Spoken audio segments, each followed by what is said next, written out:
Warner Brothers versus Bette Davis listed under her married name, Nelson. Date: October 19, 1936, London, High Court. Judge: Sir Branson. Nelson was Bette's first married name. In plain terms, an actress versus a studio she no longer wanted to belong to. By the mid-1930s, Bette Davis was in the spotlight. Of Human Bondage turned critics' heads. The premiere ran at Radio City Music Hall on June 28, 1934. From then on, she expected more from her roles. The studio didn't. Warner Brothers kept assigning her to pictures she felt were beneath her. The deal was 52 weeks with extensions, exclusive, and no outside work without permission. As columns put it at the time, the studio saw her as replaceable. She didn't. In 1936, Bette left for England to find roles that matched her talent. The studio hit back with a lawsuit. Newspapers put it on the front page, a Hollywood star challenging the system. In court, Bette spoke plainly. "The contract is unfair. It treats me like property." The ruling went against her. The court barred her from working elsewhere until the contract ran out. On paper, it was a loss. But the public noise did its work. In memoirs and biographies, Jack Warner is described as realizing it was cheaper to give her strong material than to fight a public war again. Soon, Bette got Jezebel, released March 11, 1938, directed by William Wyler. A sharp, character-driven part. She would win an Academy Award for it at the 1939 ceremony. Next came Dark Victory, another peak she'd been chasing. Why does that loss matter? Because it drew the first clear line of actor versus studio, with names, dates, and a courtroom audience big enough to see how control really worked. From that moment on, anyone signing an exclusive knew pressure can be named and described, which means it can be challenged. Bette Davis didn't smash the wall with a verdict. She cracked it with persistence. History kept the date and the courtroom. The marquise kept her new roles.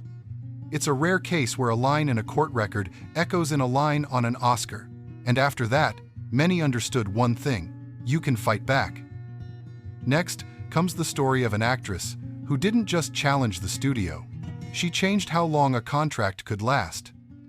Olivia de Havilland, the lawsuit that freed everyone. 1943. In the studio's own documents, you'll see the phrase, suspension without pay. It says, if an actor refuses a role, they're benched without pay. And that bench time doesn't count toward the 7-year term. 7 years turns into forever. A contract that stretches as long as you keep quiet. Olivia de Havilland, elegant, precise, unshakable.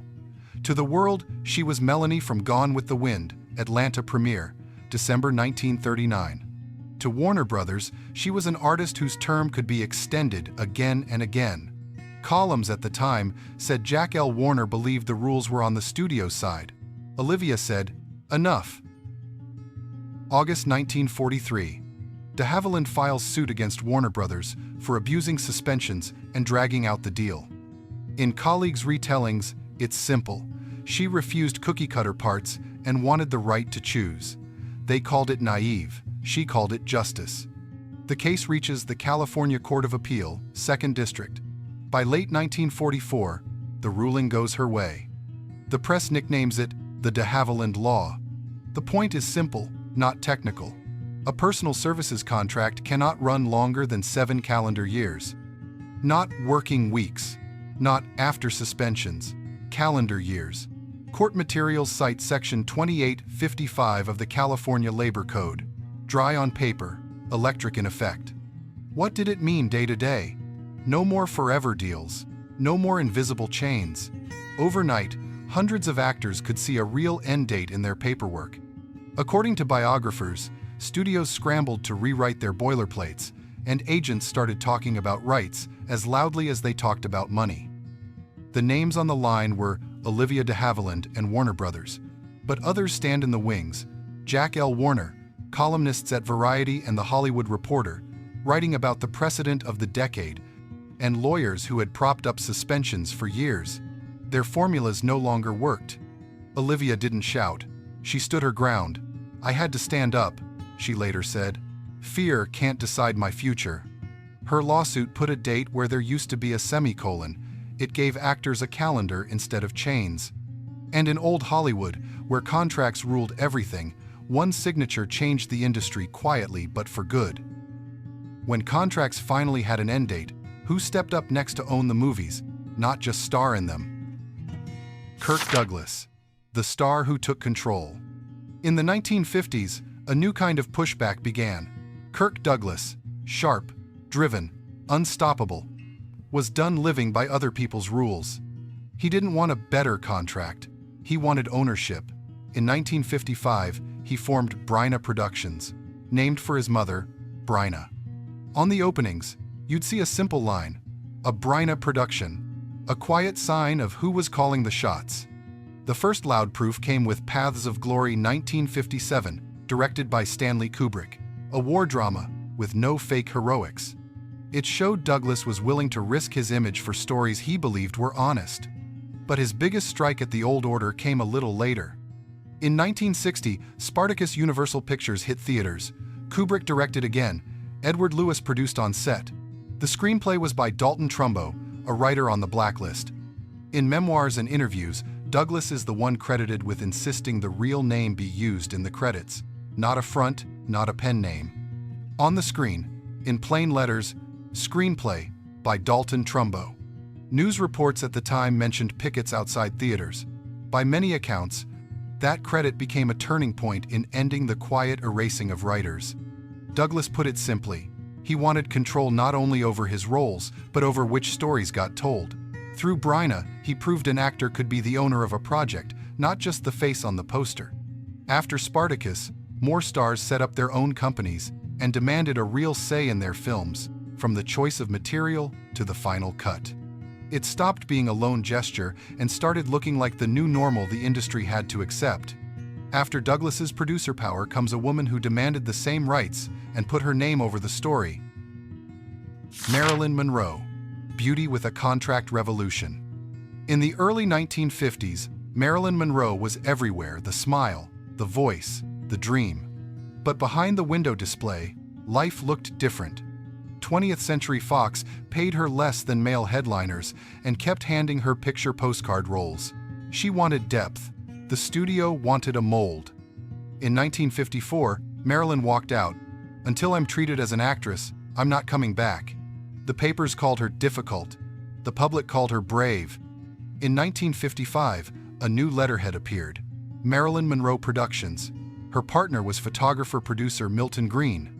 The company gave her a say over material, directors, and tone. Columns noted that studio chief Darryl Zanuck disliked it, but had to listen the box office was on Marilyn's side. She headed to New York, to the Actors Studio with Lee Strasberg. The goal was simple: stop playing a picture, start playing a person. After a pause, she came back with a different range. Bus Stop, 1956, directed by Joshua Logan, was her first big swing at serious drama. Critics said this wasn't another blonde, it was a full character. Next came the first major project from her own company, The Prince and the Showgirl, 1957, opposite and directed by Laurence Olivier. It was based on the play The Sleeping Prince. The posters told a new story, Olivier and Monroe as equals. By many accounts, she influenced the rhythm of scenes and how the heroine sounded on screen. It wasn't someone else's movie with her face, it was her movie with others in it.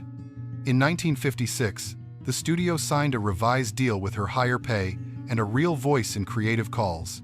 Plain English, not just a role, but influence.